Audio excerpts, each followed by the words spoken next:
Olá, eu sou Luiz Fernando Correia, clínico, comentarista de saúde, e eu estou aqui com o Dr. Rafael Calix, que é oncologista e é especialista em câncer de mama. Um dos temas do Fórum Nacional Oncoguia de Políticas de Saúde foi como será o tratamento nesse momento de pandemia e principalmente no pós-pandemia. Obrigado, Rafael, por estar conosco. Eu queria ouvir a sua opinião com relação ao tratamento das pacientes com câncer de mama. Como é que está a situação dessas mulheres e o que elas têm que fazer nos próximos momentos? Quais serão os próximos passos da vida delas? Bom, primeiro, Luiz, muito obrigado por me receber aqui e conversar com você. É um prazer.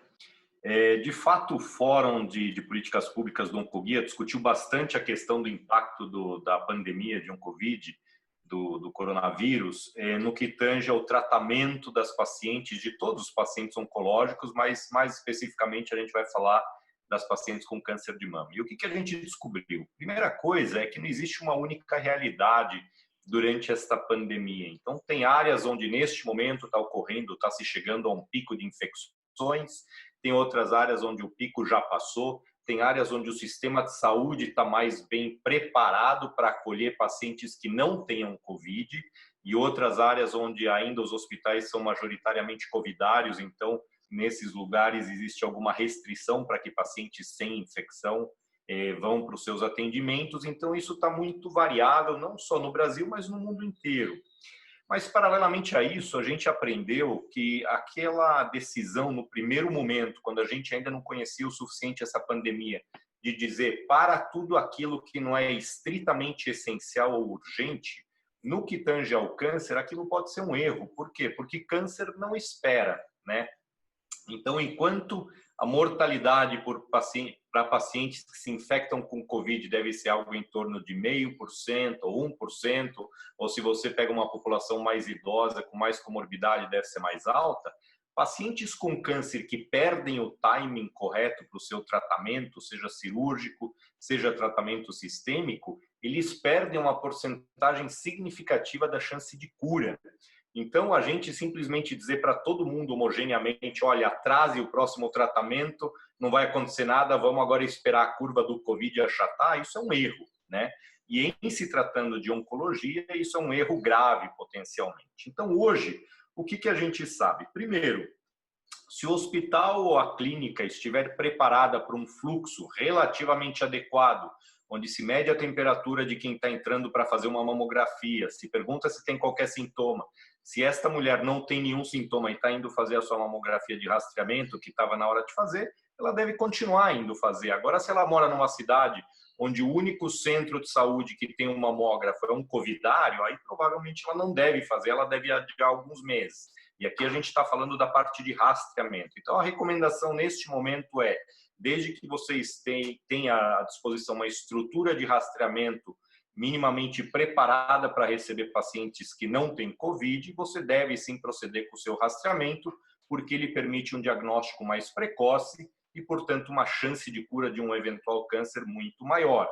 Por outro lado, atrasar 6 meses, 3 meses uma mamografia de rastreamento provavelmente não vai mudar absolutamente nada na chance de cura, mas não deve passar muito disso. Agora, aquela mulher que tem sintomas, sente um nódulo, palpa um nódulo, e aí já não é mais rastreamento, aí é investigação de uma suspeita clínica, essa mulher não deve esperar 4 meses, nem 6 meses para ir atrás do seu cuidado. Por quê?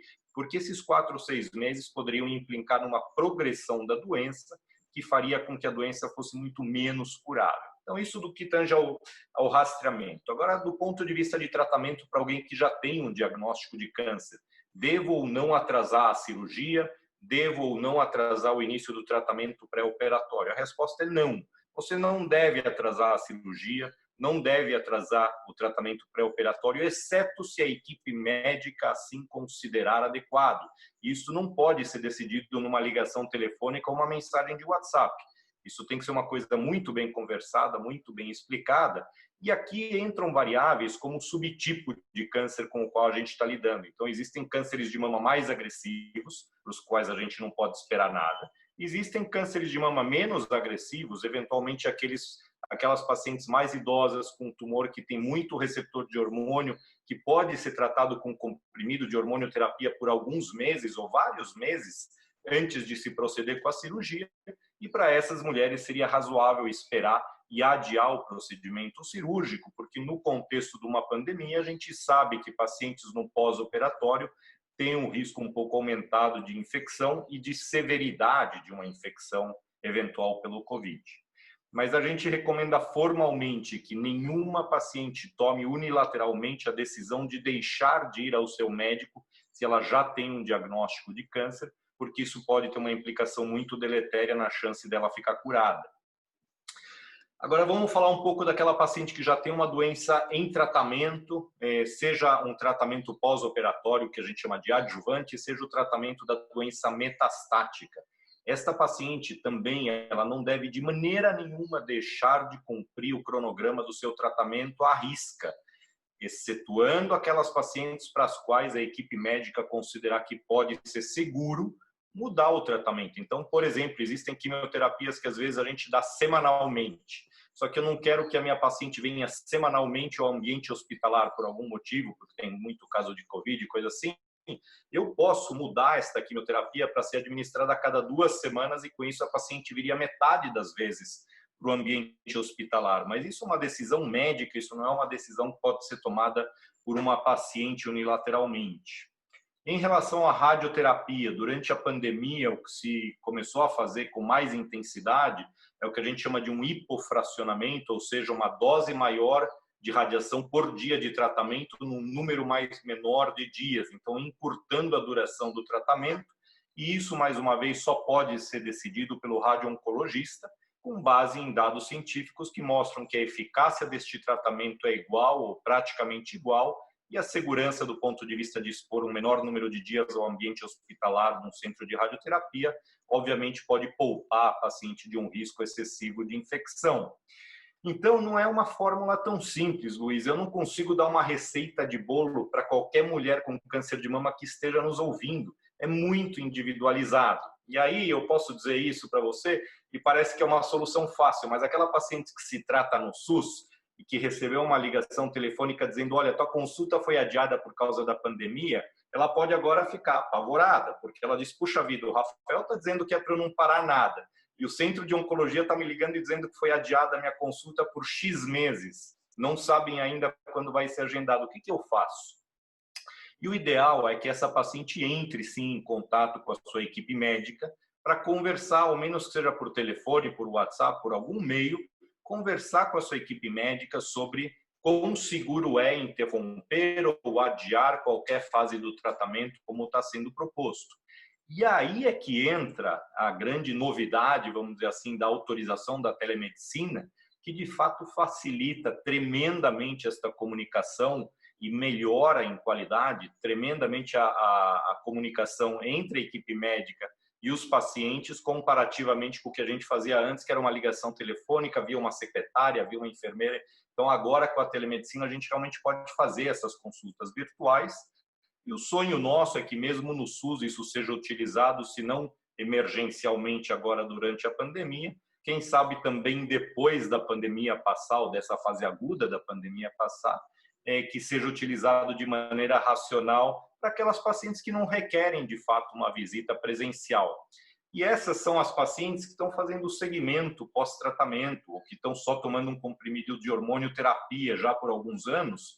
Não tem nada de errado que essa paciente seja acompanhada de maneira virtual, e em vez de vir numa periodicidade a cada 3 ou 4 meses, que ela venha uma vez a cada 6 ou a cada 12 meses, desde que na consulta virtual a gente constate que está tudo bem com ela. Né? E você acha então que a telemedicina pode ajudar muito na gestão, no gerenciamento dessa demanda de pacientes que vai vir depois dessa fase mais aguda da pandemia, né? Eu estou convencido de que a telemedicina poderia ajudar tremendamente o SUS no sentido de desafogar o serviço. Então, imagina que um serviço tratou 5.000 mulheres no ano passado. E essas 5.000 mulheres agora estão em segmento e requerem uma consulta a cada 3 a 6 meses. Essas pacientes já não estão em tratamento ativo, mas elas vão ocupar as agendas, porque foram adiadas as consultas, e essas agendas não poderão ser preenchidas com pacientes novas que se acumularam antes de iniciar o tratamento e que precisam entrar no sistema para serem tratadas. Então, a teleconsulta seria uma solução, pelo menos parcial, desde que feita de maneira correta, com toda a segurança para o paciente e para o prontuário, mas a teleconsulta seria uma solução que poderia facilitar a acomodação desse problema de agenda que a gente vai começar a enfrentar agora, né? Porque ocorreu um acúmulo de pacientes que não iniciaram seu tratamento no momento certo. Essas pacientes vão chegar agora para entrar no sistema, seja privado, seja público, e a gente tem que acomodar essas pacientes para tratar o mais rápido possível, mesmo que às custas de deslocar da agenda pacientes que estão em segmento. E este segmento feito por teleconsulta tem um risco muito pequeno de dar errado, né? Então, eu acho que pode sim ajudar. Agora, teleconsulta, quando a gente fala em teleconsulta, isso tem toda uma outra discussão aí que a gente pode gastar horas. Existe um pouco de corporativismo contrário à teleconsulta, existe um pouco de preocupação embasada com a segurança da tramitação aí do trânsito de informações médicas, existe medo de hackers, existe medo da segurança da plataforma e assim por diante, né? Outra coisa que eu queria te perguntar é o seguinte: como é que foi o impacto do coronavírus nesse primeiro momento sobre as equipes de saúde?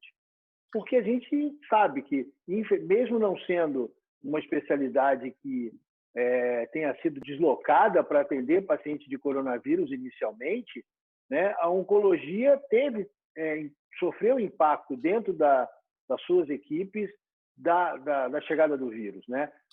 Profissionais tiveram que ser afastados, a gente tinha profissionais em grupos de risco. Como é que é essa realidade dentro do câncer? Então, o grande problema é que pacientes com câncer são potencialmente pertencentes a um grupo de risco maior no que tange a gravidade de uma eventual infecção pelo coronavírus. E enquanto a gente não tinha literatura médica para ter certeza se isso era verdade ou não, o passo correto foi dizer paciente oncológico é paciente de risco, assim como idoso, assim como pneumopata crônico. Então, imagina que um médico, um oncologista que atenda 10, 15 casos por dia de pacientes oncológicos se infecte, a gente tem que tomar todo o cuidado do mundo para que ele não infecte os pacientes oncológicos, que são uma população de risco. E, de fato, isso aconteceu comigo. Eu peguei Covid no final de março, na última semana de março, e a partir do primeiro sintoma, eu já detectei imediatamente, mas por conta disso eu tinha que ser afastado completamente. Então, e por quanto tempo ficar afastado? É uma pergunta que até hoje, na verdade, a gente se faz, e o próprio FDA, o FDA e o CDC de Atlanta têm mudado a diretriz no que tange ao timing do retorno do profissional de saúde, seja médico, enfermeiro, para o trabalho. Num primeiro momento eles diziam, não, tem que ter 2 PCRs negativos antes de você poder retornar. E se viu que esse PCR positivado, ainda um mês e meio depois, tinha 0 valor do ponto de vista de infectividade.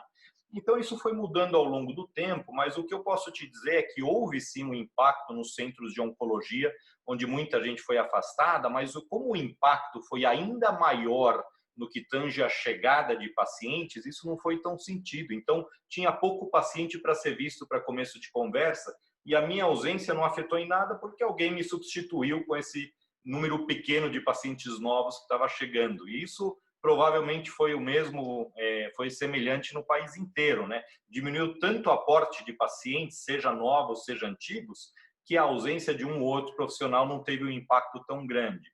Agora, eu trabalho num serviço que tem uma residência médica e assim, os residentes estão lá trabalhando, todo mundo junto, conversa, isso, aquilo, a gente tem que trabalhar. Então, quando um residente pega, é frequente que outro residente pegue também. E aí a gente tem no programa de residência também gente sendo afastada por Covid e tal. Graças a Deus, todo mundo se recuperou bem. Até agora, a gente teve sorte nesse sentido de que ninguém ficou extremamente doente pelo Covid, mas poderia acontecer uma tragédia de um de nós, médicos, enfermeiros, oncologistas, residentes, eventualmente ter tido uma manifestação mais grave, e isso, obviamente, que é extremamente dramático em qualquer ambiente. Então, assim, por se tratar de uma população de pacientes em princípio de risco, qualquer funcionário ou qualquer médico que trabalha com esses pacientes tem que ter muito cuidado para não ser o vetor que transmita para outros pacientes, mas ao longo do tempo a gente também aprendeu que nem todo paciente oncológico é um paciente que vai manifestar uma infecção por Covid de maneira mais grave do que a população geral da mesma faixa etária. E, na verdade, acredita-se hoje que a maioria dos pacientes oncológicos, mesmo em tratamento, terá o curso de uma infecção por Covid bastante parecido do que o curso da doença nos pacientes não oncológicos, na população geral de mesma faixa etária, excetuando talvez pacientes mais imunossuprimidos, como pacientes pós-transplante, pacientes tomando imunoterapia, etc. E mesmo nisso existe controvérsia na literatura médica nesse momento.